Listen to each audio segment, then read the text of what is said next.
way of life, power and dreams, and let the good times roll. Welcome to this Amsoil Tech Tip. Now those are all slogans when it comes to metric bikes. What is a metric bike? Well, we're talking about Yamaha, Suzuki, Honda, and of course Kawasaki. And those bikes, well, they need service too. You can see it right here. Performance, the checklist, the oil filter, everything needs to be done. But what you notice here, there's just oil and replace the oil. There's no primary, there's no secondary, there's no gearbox. Everything's done in one unit. Now what's the difference between the two?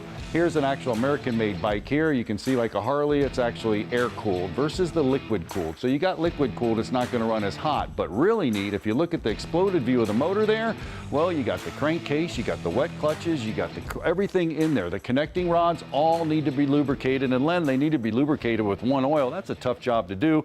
Amsoil has us covered there as well. Is our metric series motor oil.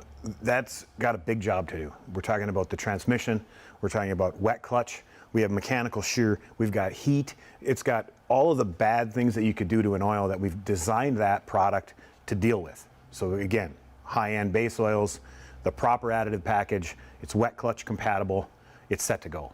Now that's got to be able to withstand all that stuff. We're talking about clutches as well. I know we did a dirt bike series way before, but clutch feel is going to be a factor when it comes to this oil. It is. This is the would be the heaviest in the grip side of things, so it would be an MA2. So you get a real nice positive clutch feel with this particular product. And I have gears as well, and I have a clutch. I have all kinds of things going on inside of there. So It's a pretty robust oil. It has to be, and you get into the mechanical shear with the transmission where it's chopping up that oil and it tends to thin out. And we know that thin oil doesn't do a good job of protecting, so it has to maintain its viscosity. Well, you guys got a ton of metric bikes out there, so go ahead to the Amsoil website at amsoil.com. Check out all their cool products and the science behind it.